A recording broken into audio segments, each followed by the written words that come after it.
All right, everyone. Thanks for coming to the defense of Prathamesh Desai. I see some family and friends in the audience and old friends. So Prathamesh is from Mumbai, India, and he graduated in civil engineering from Mumbai University. Then he came to Carnegie Mellon in civil engineering and computational mechanics to get his master's degree here. Again, we rescued him to come over into mechanical engineering.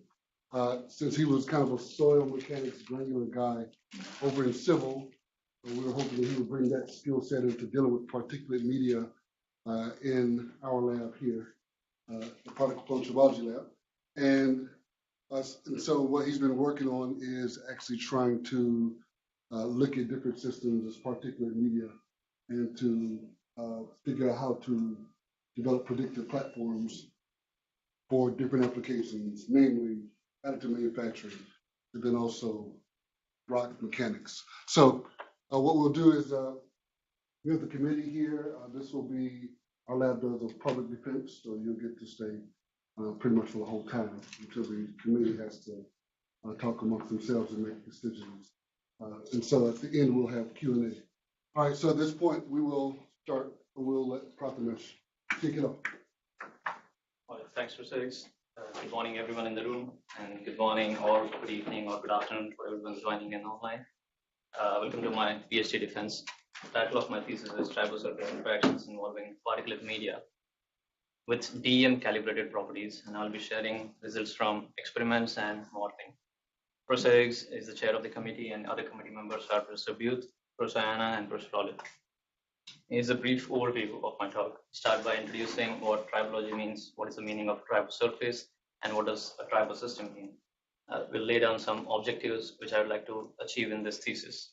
Then we'll move ahead and elaborate a research methodology to achieve these objectives and apply this research methodology to two problems, one in the field of additive manufacturing, other in the field of rock drilling. I'll end by providing you with some conclusions in future. The ubiquitous nature and importance of tribosurface. Every one of us at some point or other has used principles of tribology. The interaction of our shoe with the surface we are walking on involves one principle of tribology, which is friction. Filing of nails after cutting or clipping them involves yet another principle of tribology, which is friction, which is wear. And the feeling of, oh no, the time's up at the end of air hockey session when the puck refuses to glide smoothly involves yet another aspect of tribology, that is lubrication. So in a nutshell, tribology is the study of friction, wear, and lubrication associated with interacting surfaces. And tribosurface is essentially a pair of interacting surfaces with an interfacial media. It can be a fluid or a particulate media. In particular, I would be explaining two problems or two tribosurfaces. One encountered in metal additive manufacturing, in which the tribosurfaces are spreader or roller and a 3D printed substrate, and the particulate media is additive manufacturing powder.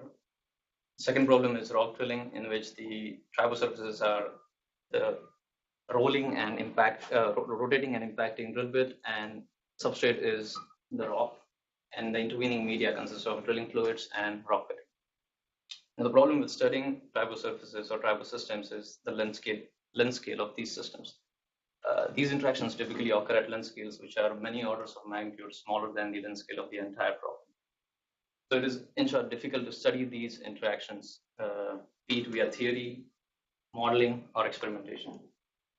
And to add to that, particulate media doesn't have well-defined constitutive law, just like solids, as opposed to solids, which have a well-defined constitutive law, and constitutive constant is Young's modulus, and for fluids, it's viscosity. There is no such simple constitutive law for powders. This brings to the objectives. The objectives of this thesis are to provide engineering predictions for these two problems by following these four key steps. First is to characterize the physical particulate media and to come up with a virtual characterization using a virtual media and try to calibrate that media to the physical media. Once it's done, we call that virtual media as the virtual avatar of the real media, which in case of additive manufacturing will be a 3D printing powder, and in case of rock drilling, it will be a rock. Then we use that virtual media and perform simulations of the technology at hand, like spreading process in 3D printing, and drilling action in rock drilling. And hopefully try to validate these virtual technology results with the real technology. This theme will stay consistent for both the applications. And the way to achieve that will be covered in research methodology. At the end of the day, we want to do predictions. We as an engineers in the room or joining online, let's say this is a stick figure which represents an engineer, and he wants to reach the pedestal of predictions. He or she wants to reach here as fast as possible. And he has three options to reach there. First staircase is, notice that all these are helical staircases with decreasing diameter of helix. So to climb a certain height is easier in the last staircase compared to the first one. So you can climb up experiments. So in an ideal world with infinite time experiment, they would like to do as many experiments as possible and come up with predictions. That's time consuming. So you can do a few experiments, then move over and do physics-based modeling, which is trying to simulate what's happening in experiments and no longer do more experiments. And that's going to give a first speed up for this guy or the engineer. And it's fine, you can still reach predictions, but then there is an additional speed up through a surrogate model, which can be developed using machine learning. This model is going to learn what's happening in physics-based model, and it's going to predict the outcomes of, as if the physics-based modeling was running many more simulations. So the fastest path to reach predictions is to perform few experiments, move over, perform few physics-based modeling simulations, move over, do surrogate modeling, and reach the predictions as fast as possible. To unpack this further, the colors are consistent with the previous colors of staircases. This is essentially a synergy between experiments, modeling, and machine learning.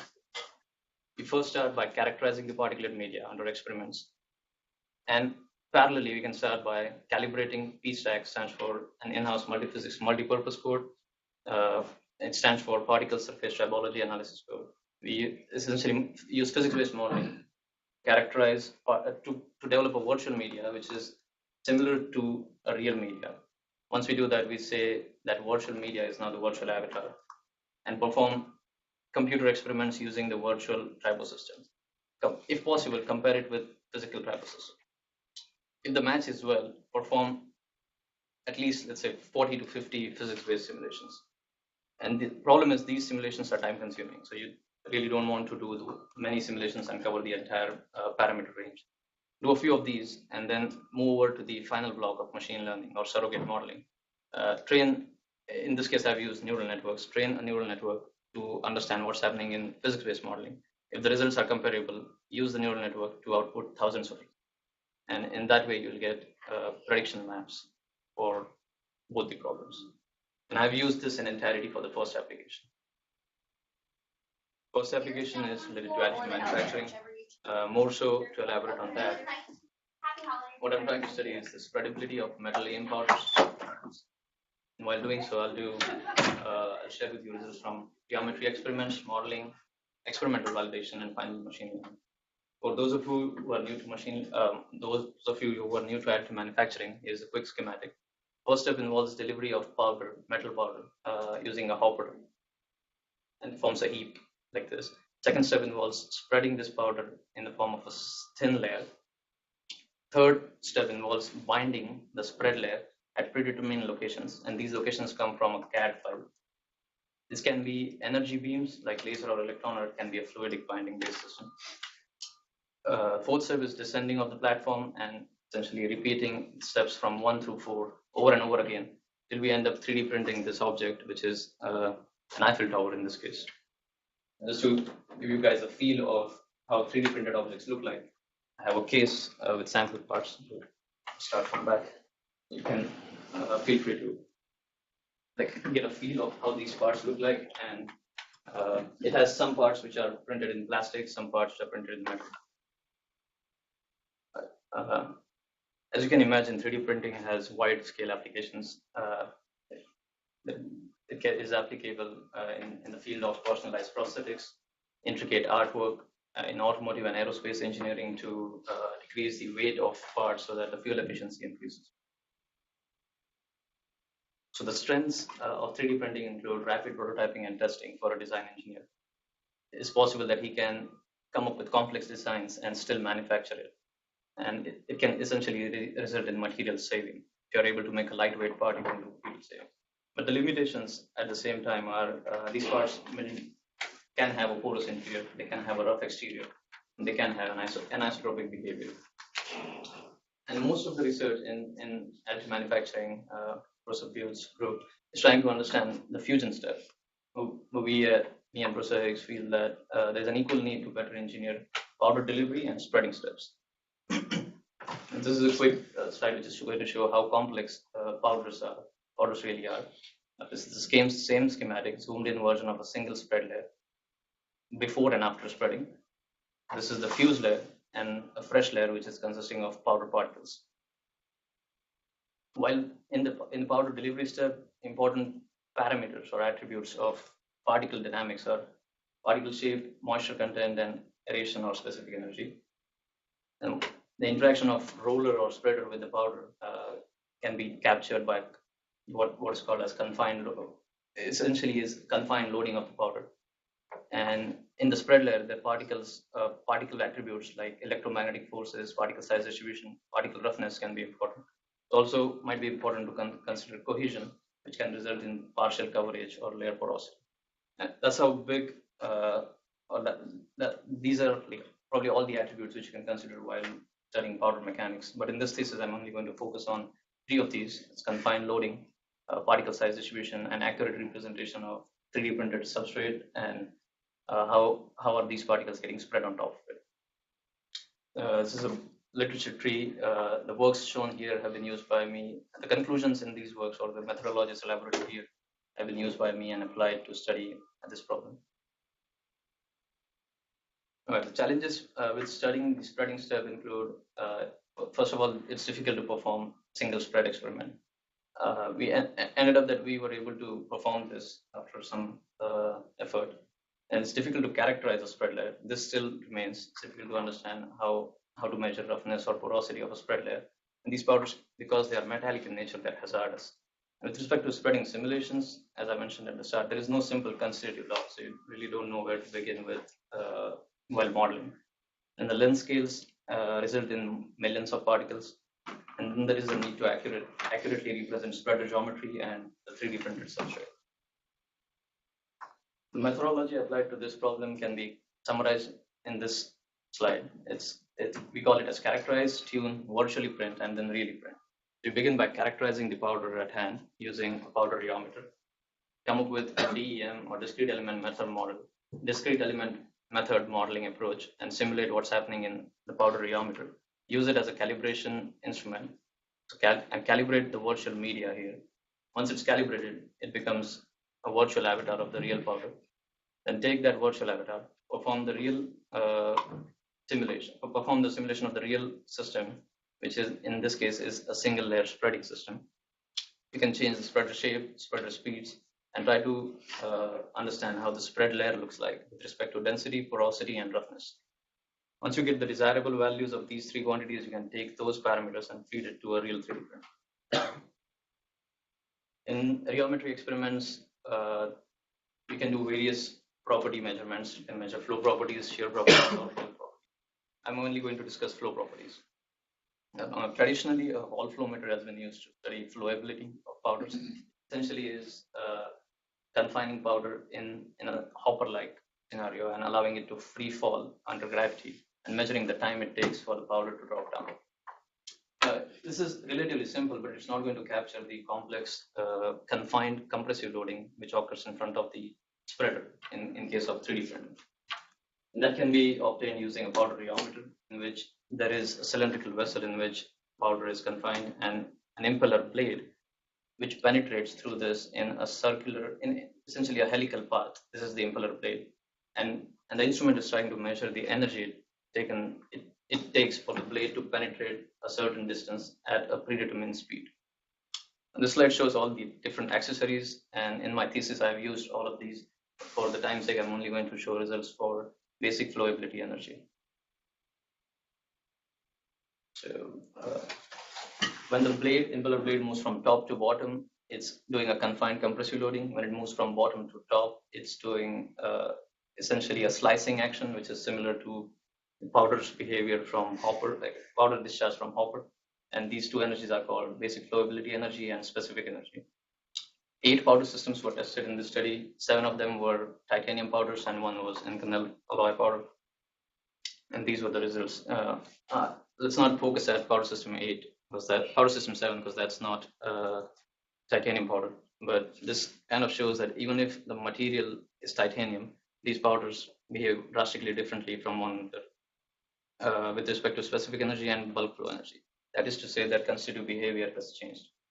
And the point to note here is powder system 2, which is the least in specific energy. So it indicates it's highly flowable. And basic flowability energy is an indication of how well it can spread under spreader.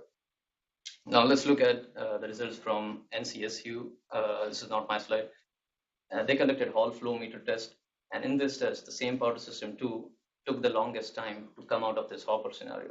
So these results are suggesting totally opposite of what rheometry is suggesting. These are suggesting this powder is least flowable, while rheometry is suggesting that powder is most flowable. Now, which one is accurate?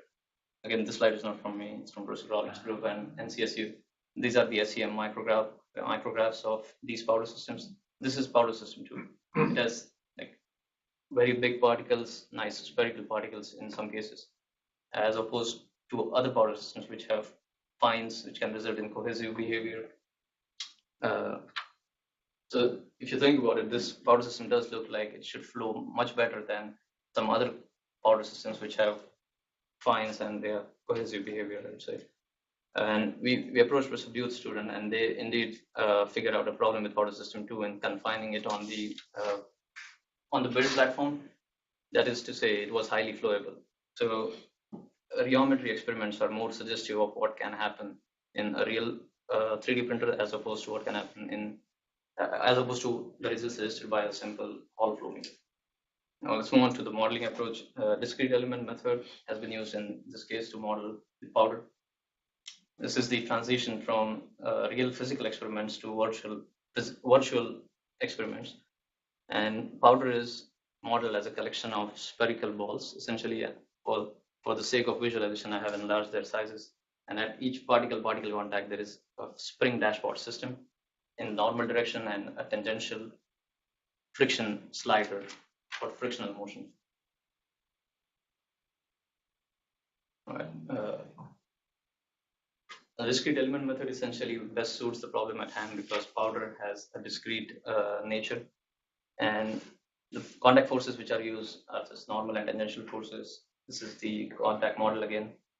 And as you can imagine, there can be millions of powder particles. So there should be if you're modeling this, there should be a way to model it in a faster way using parallelization techniques. Turns out that GPU parallelization can be used or is best suited for this scenario. GPUs essentially are thousands of slower cores, and they are cheaper to buy as compared to a CPU, which is less number of highly powerful cores. And DEM involves simpler calculations, but just many of these simpler calculations.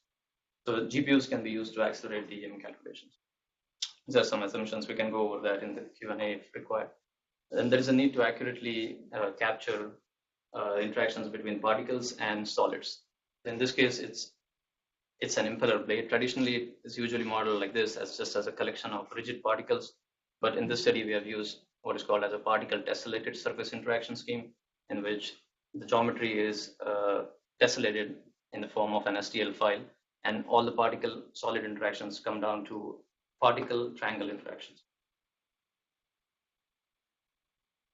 The calibration process, instead of going through the flowchart, is inspired from the work of Ukul. I'll show you what it really does.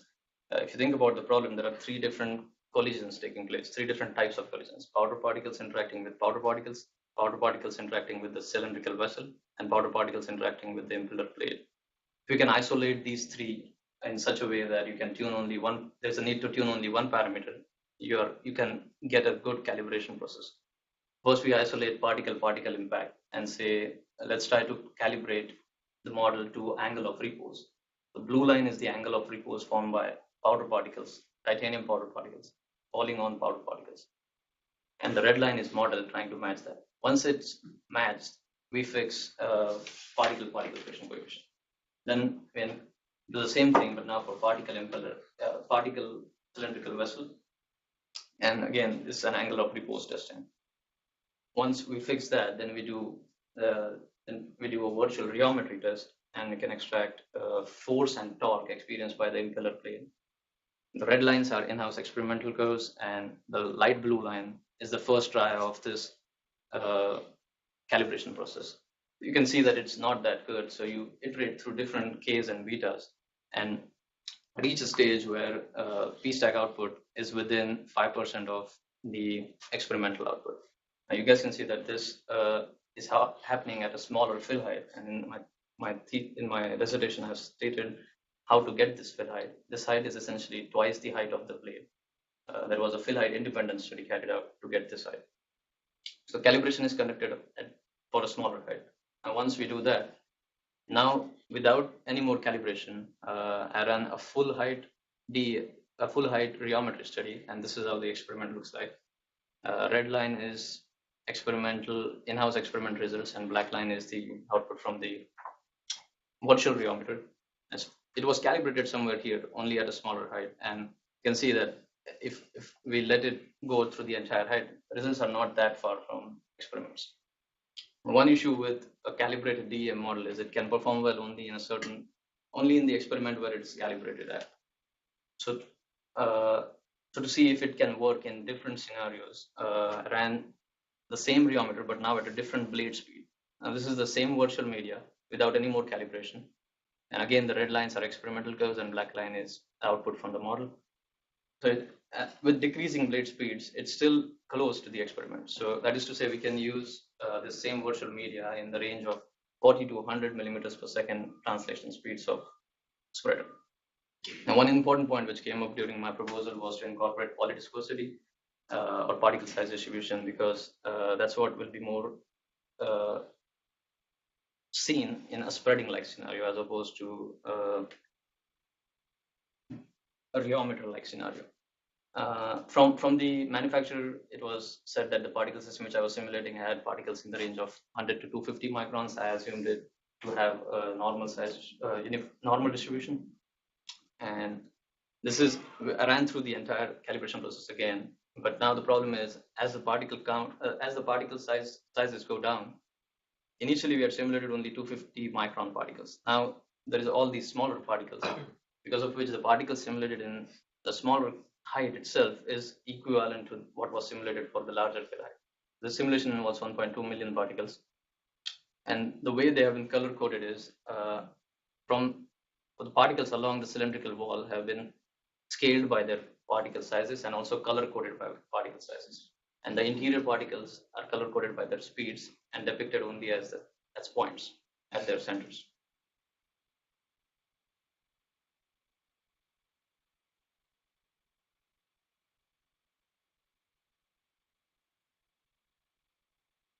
Let me see if I can get this one.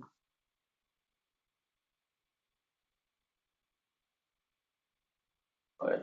So notice that initially it was all the particles were like randomly distributed, but as the blade penetrates through, see least size particles forming a circular rim around circular rim close to the walls of the cylindrical vessel on the top.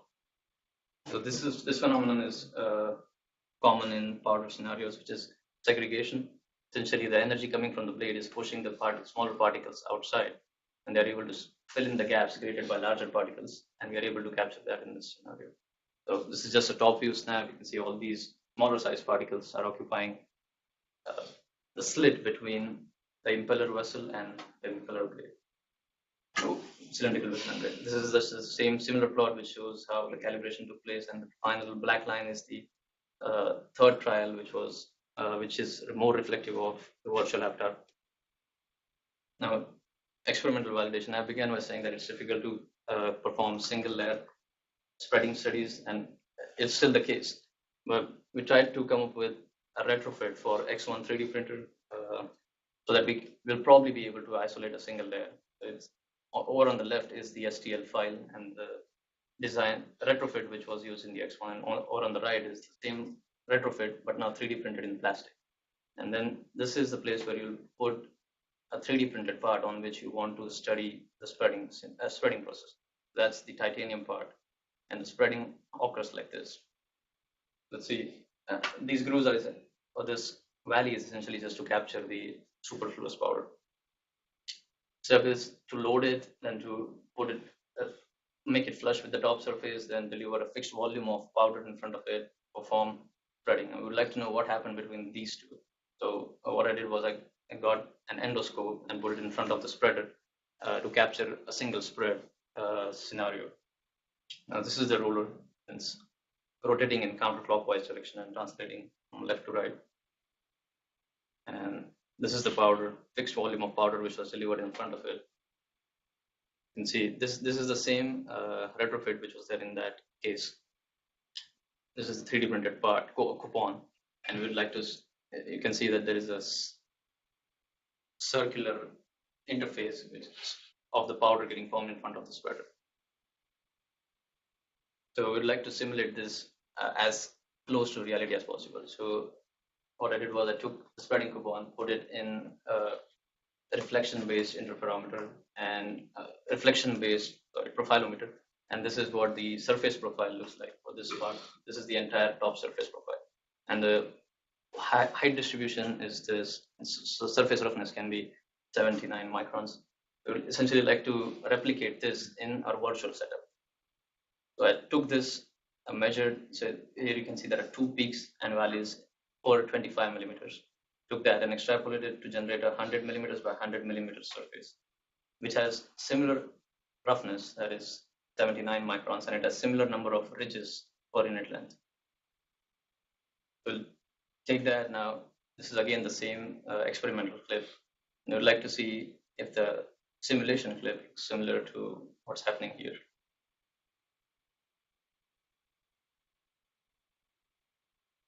And now it's about to hit the powder. So that's the simulation. It's modeled as close as possible to the experiment. Spreader is rotating in anti-clockwise direction, moving from left to right. Surface heights are denoted by this color graph, and particle sizes are denoted by this color graph. You can see it forms a circular interface in front of the spreaders, similar to the one seen in the experiments. Let's have a look at a zoomed in. Let's have a zoomed in look at what's really happening. So we are essentially looking at the central portion of the spreader, and these particles have now been scaled by their sizes. And on the front half, they have been color coded by their particle sizes, and on the back half by particle speeds. And the substrate heights are denoted again by the same color graph. Let's see what happens in this. Again, the spreader is rotating in anti-clockwise direction. And initially the particles have speeds, and once the spreader has passed, their speeds die out. So that is physically what we'll see. And then notice this region right here where the substrate has a peak, and particles are not able to cover it entirely. So this essentially will result in a porosity of the spread layer and essentially in a void. Hopefully, might or might not result in a void. We would like to account for that in the simulations. So let's compare how this spread looked in comparison to a spread with polydispersity. This is with monodispersity. You can see the spread length predicted is rougher, as was thought by committee at my proposal time, and it's also porous compared to the one on the right, which has polydispersity. You can see it's much more smoother compared to this layer and much more denser compared to. So at the end of the simulation, what I do is I extract a central square region, and I call that as a sampling region. The size of this is equal to the spreading coupon's top surface size. And then I try to answer these 4 questions, hopefully giving us an entire picture of what really happened. The first question is how much powder was spread? That is just how much powder was deposited on the coupon. How fast was the powder spread? How rough was the spread layer? And how porous was the spread layer? To answer these quantities mathematically, I will account for the mass of this powder spread, then the flow rate or the throughput of the powder, which is essentially the thickness of the spread layer multiplied by the spreader translation speed. Roughness is just the RMS roughness value, and porosity is calculated like this, in which the prisms Lx, Ly are the sampling are the size of the sampling region here, the length of these squares, and the height is the average thickness of the spread layer. Right now, this is what experiments versus simulation looks like for the titanium model titanium powder. The dotted line is a single spread experiment from the clip which I showed. What I'm measuring on y-axis is just the mass which was available on the spreading coupon, which is easiest to measure, as opposed to roughness or porosity. On the x-axis, U stays the same and rotational speed increases. Let's just concentrate on the dotted line. So what essentially experiments are suggesting is as the rotation speed increases, the mass of powder which stays on the coupon decreases. Essentially, we are knocking out more powder as we are increasing the rotation speed. And that is imaginable because if you look at the velocity at the bottommost point, this has U, only U. As you add more and more rotation, bottommost point is moving at higher speeds. So essentially, it's slapping the powder at higher speeds and it's knocking out more powder. And that's what experiments are suggesting. Then P-stack without particle size distribution was not able to capture this. It was almost flat, captured a little bit at the point where there was no rotation. But then once we incorporated particle size distribution, we were able to account for this declining trend in mass with decreasing speeds. If we have confidence here, then we say, okay, this is another slide which shows what happens between particle size distribution and no particle size and with particle size distribution. Roughness predicted by the one without particle size distribution is gray graph, and it's much more than the one with particle size distribution. But this certainly comes at a huge cost because the number of particles which were in the same sampling volume increased almost 3 times or 4 times compared to what were present with the maximum size, no particle size distribution powder. Right, so then we would like to run a few simulations with the physics-based modeling, and these simulations are time-consuming. They take like 2 hours. Each simulation takes 2 hours with 235,000 particles. This previously was only 45 minutes for powder which did not have particle size distribution. The results are highly nonlinear, and thus there is a need to perform a design of simulations and come up with a regression scheme.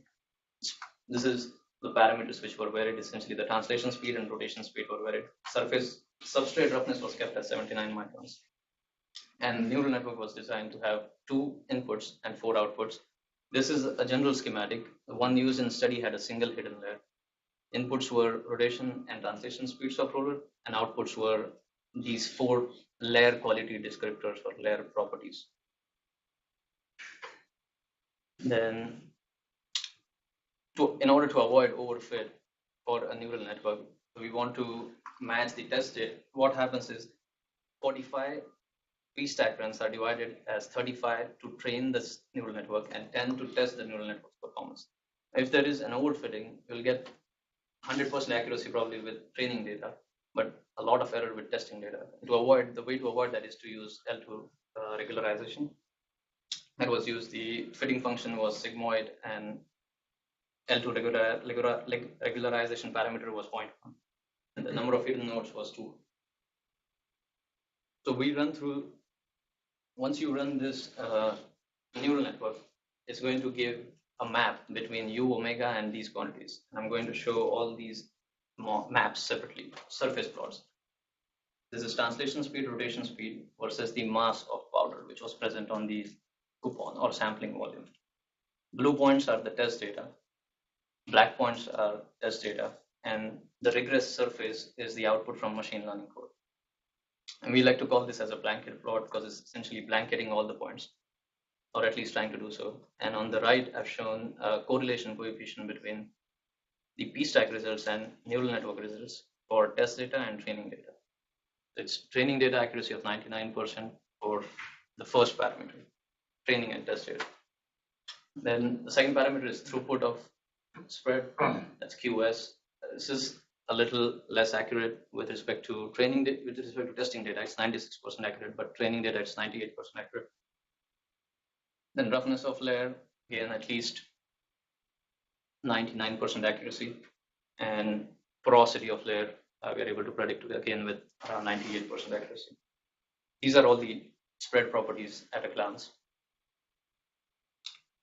But there should be a concise way to report this. And so first of all, before I progress any further, the amount of data which you're looking at is like 50 GB of computer data computed over 100 hours at 6.5 teraflops. So it's huge data, and you like to essentially convey that to a 3D printer operator in a way which is easy to understand, rather than looking at 4 plots, probably a single plot like a process map. This is pioneered by Professor Booth for fusion process. So this is an equivalent of the same for the spreading process. I'll elaborate on what these lines really are. On the x-axis, it's a multiplication of the throughput and mass of the powder, which was in the sampling volume. Essentially, the x-axis is an indicator of increasing throughput from left to right. Y-axis is a combined factor which is taking into account roughness and porosity. There's increasingly rougher and porous layer as you move from top to bottom. Blue lines are translation speeds, and red lines is rotation speed. So let's say a 3D printer operator runs a spreading experiment or a 3D print job at 60 millimeters translation speed and -5 rotation speed is somewhere here. And he doesn't like the layer integrity. He feels that the layer is porous, and he would like to increase that. He would like to decrease the porosity. So he can either come down on this blue line. While doing so, he's certainly improving on porosity, like decreasing porosity, but he's losing on the throughput if he follows this blue line. As opposed to that, if he comes down vertically, then he can maintain his throughput, but still can decrease the roughness or porosity of the layer. Roughness and porosity, both essentially. That's the way to use these plots. There are few other plots in my thesis. I won't go over that. So let's come back to the stick figure man, and he's trying to reach these predictions as fast as possible. If he would have done the same thing through experiments, he would have taken probably a year to get there. Experiments, physics-based modeling, he would have probably taken months. But with this approach of experiments, physics-based modeling, and surrogate modeling, he can get everything done in probably weeks. And that's what he should be aiming at. So to summarize, virtual geometry on calibrated particulate media compares well with experiments. Powder geometry can be used to generate virtual avatars. Accurate particles surface interactions are possible through particle tessellated structure interaction scheme. GPU hardware and software can be used to highly parallelize and speed up physics-based modeling, and spreading process maps can be generated by following this synergistic approach. Now let's switch gears a little. I'll probably be a little faster for the rock drilling section. What I'm trying to study here is sustainability of cutters used in energy resource rock drilling. I'll talk about modeling which can be used, and experimental comparison. This is again a schematic similar to the powder spreading problem of a energy resource rock drilling scenario. This is a typical offshore oil rig, and it's situated all the way on top. And the role of this drill rig is to oil rig is to reach the energy rich reserves that are located hundreds of miles below, and to reach there as fast as possible. While doing so, the drill bit has to penetrate through different rock formations. You can imagine if you are a drill rig operator, you would like to you would like to reach these reserves as fast as possible. And believe it or not, most of the oil and gas companies do not own these rigs; they lease or rent these rigs. So, and the cost can be as high as $250,000 a day. So if the drill bit breaks down midway, the drill bit operator needs to take it out, replace it with a new one, and put it back in.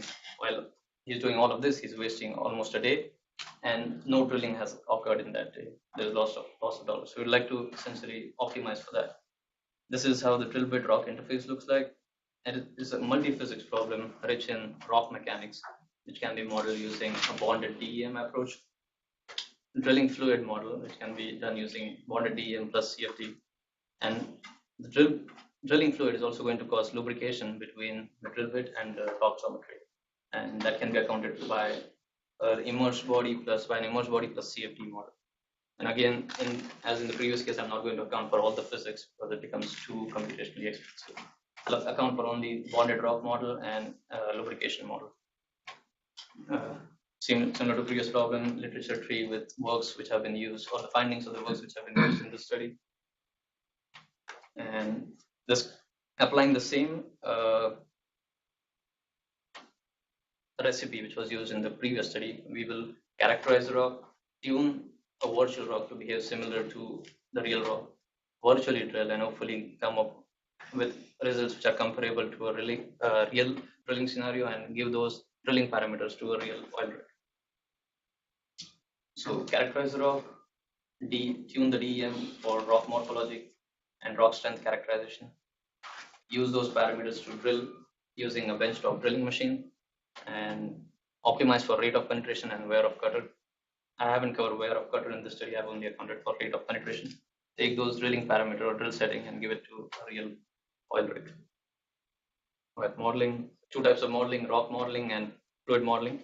Modeling rock mechanics is essentially finding particles, creating mathematical bonds in between particles. Let's say this is a particle and these three particles are in its neighborhood. It's intuitive to think that this particle will be bonded to these particles in its neighborhood, and the strength of the bond will decrease as the distance of the particles.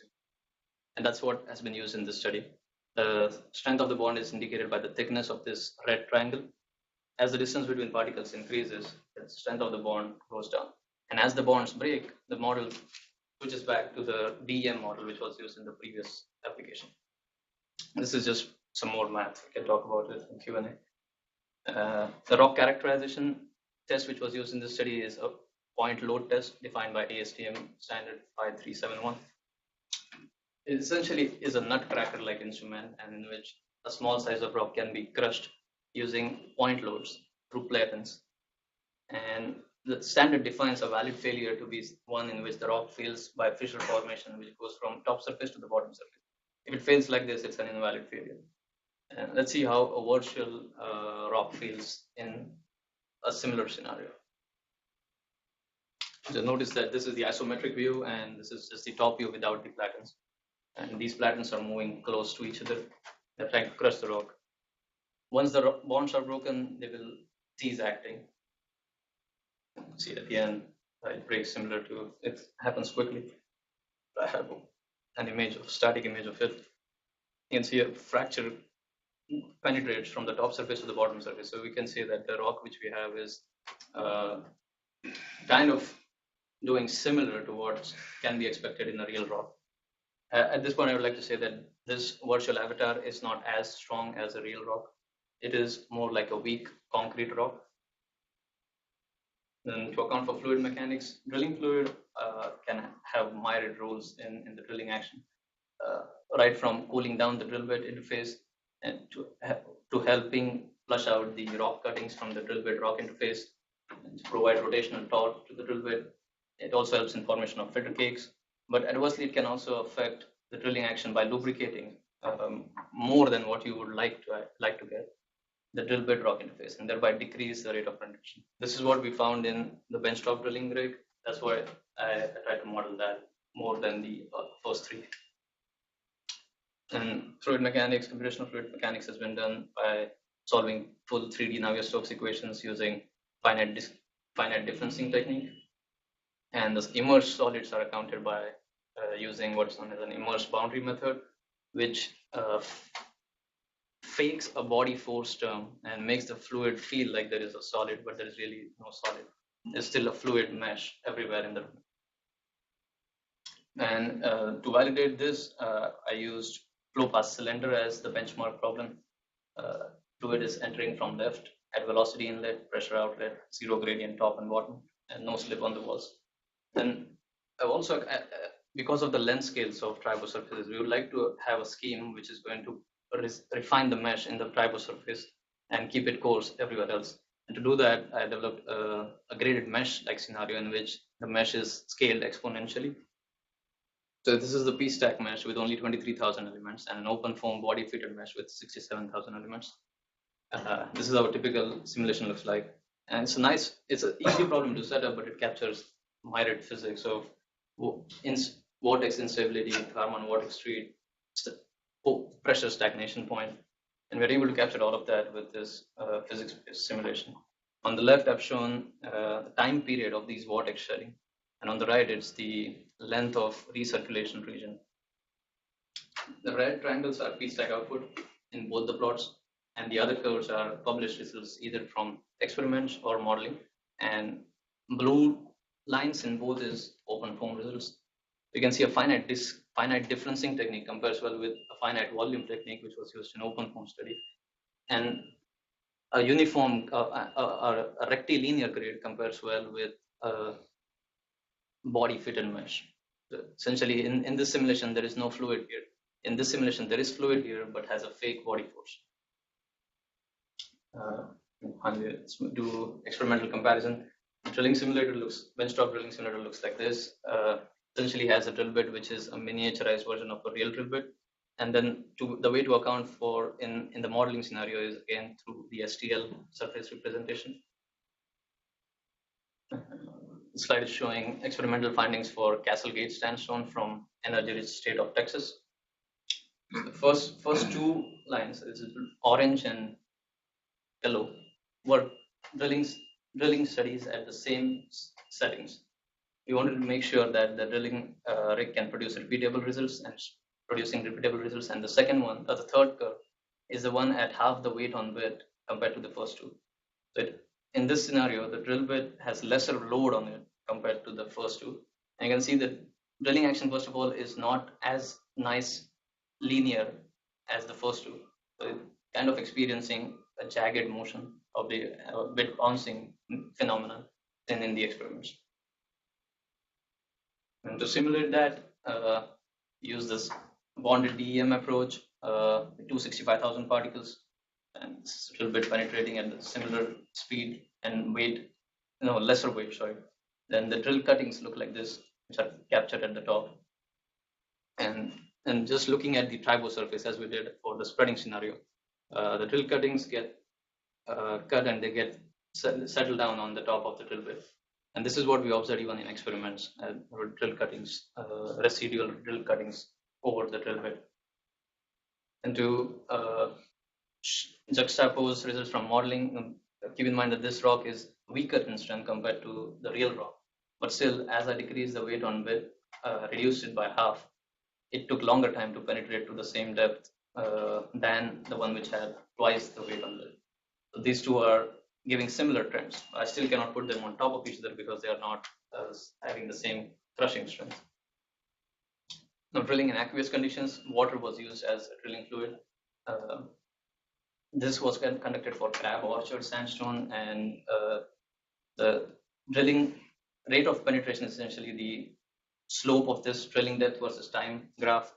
It took more time in an aqueous-like scenario as compared to a dry scenario. So the water was essentially lubricating the drill bit rock interface. It was taking more time to penetrate to the same depth. Now this steep jump at the end is because of the rock failing. So let's not look at that much. And this is the framework which is using CFD and bonded DEM model.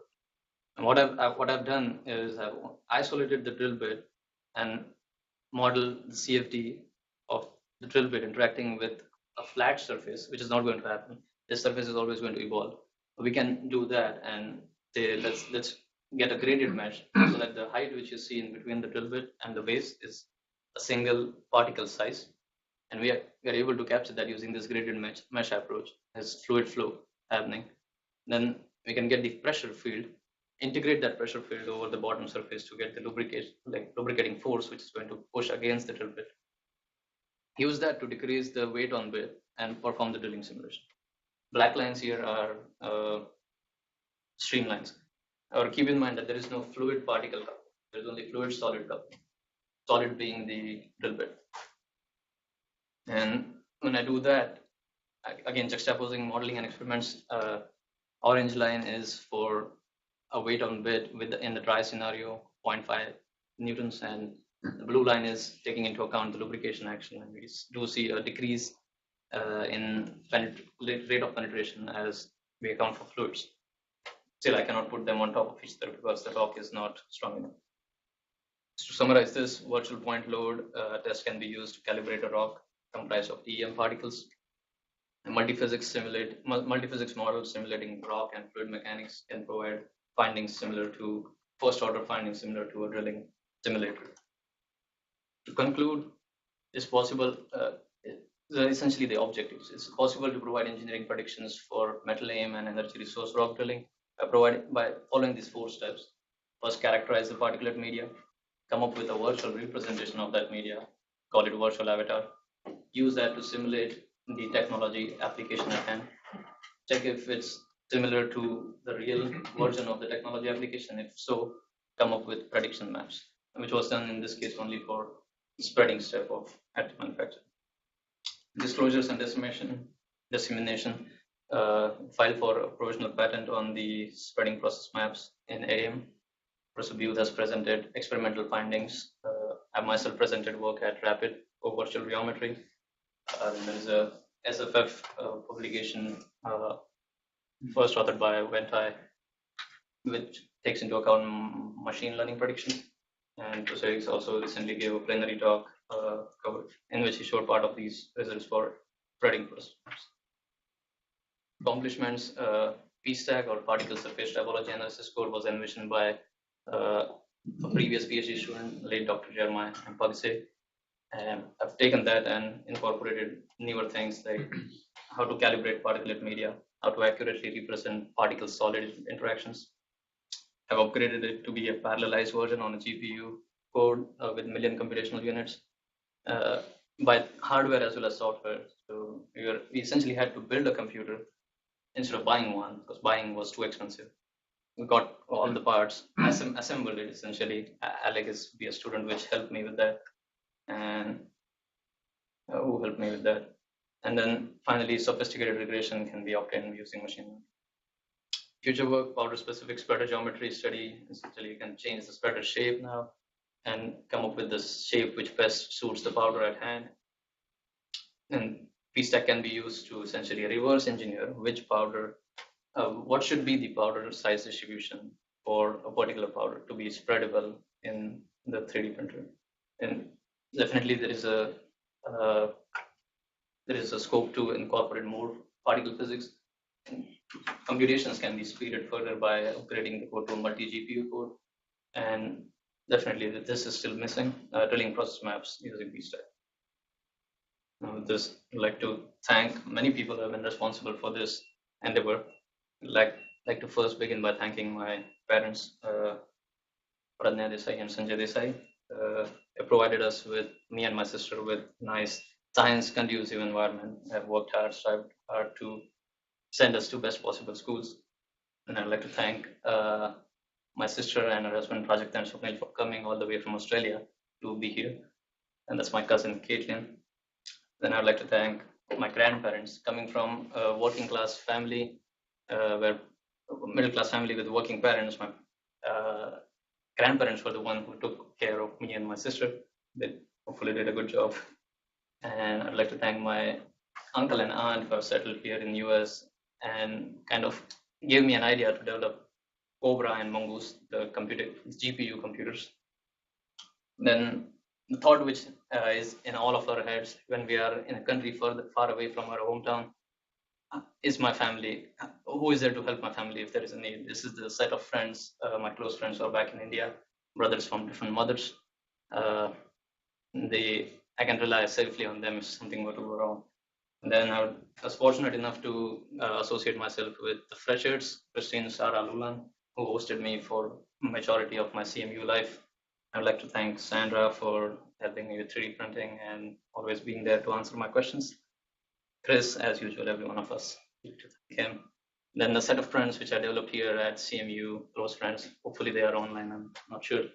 But the lunch breaks and poker nights with the case which you guys just held in your hand kept me sane through all this PhD. Thank Ms. Gu for her love and care.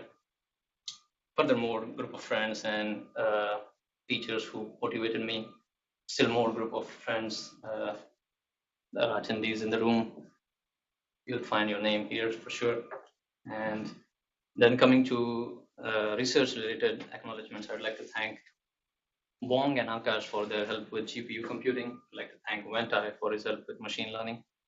Thank Alec for building marvelous workstations, Cobra and Mongoose, which are probably envied by everyone in Meki except for PFTL students. And I'd like to thank Nick. He's from Rice University for helping me out with experiments in spreading and drilling. Then I'd like to thank members of committee, Professor Youth, Professor Anna, Professor Rowlett, for providing me and pushing me essentially to develop a better modeling framework during proposal. And I'd like to thank Dr. Jeremiah Hempagse, because of whom he was the first person I started working with when I started working for Professor Higgs. Then I'd like to thank Pat, which is Dr. Patrick, for his help with teaching me how to use powder rheometer. A few other ex-PFTL students. I'd like to thank Josh and Jordan, probably online, I guess, at Rice, for helping me with drilling related studies and making me comfortable in Houston.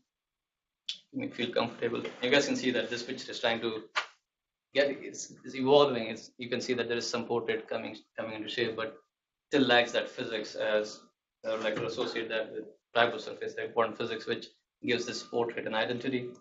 And that is this close set of professors who have inspired me a lot. And on top of that list is Professor Fred Higgs, for his help with, not for his fatherly guidance throughout my PhD, not just in technical terms, in philosophical terms, right from important to have similar font on slides to why is it important to open the door for a lady. He's a perfectionist himself, and I hope I can be close to him beyond this PhD. And this is the traditional acknowledgement slides. We have covered all the names. And this, I'd like to thank you all for being here and open this up for question and answer.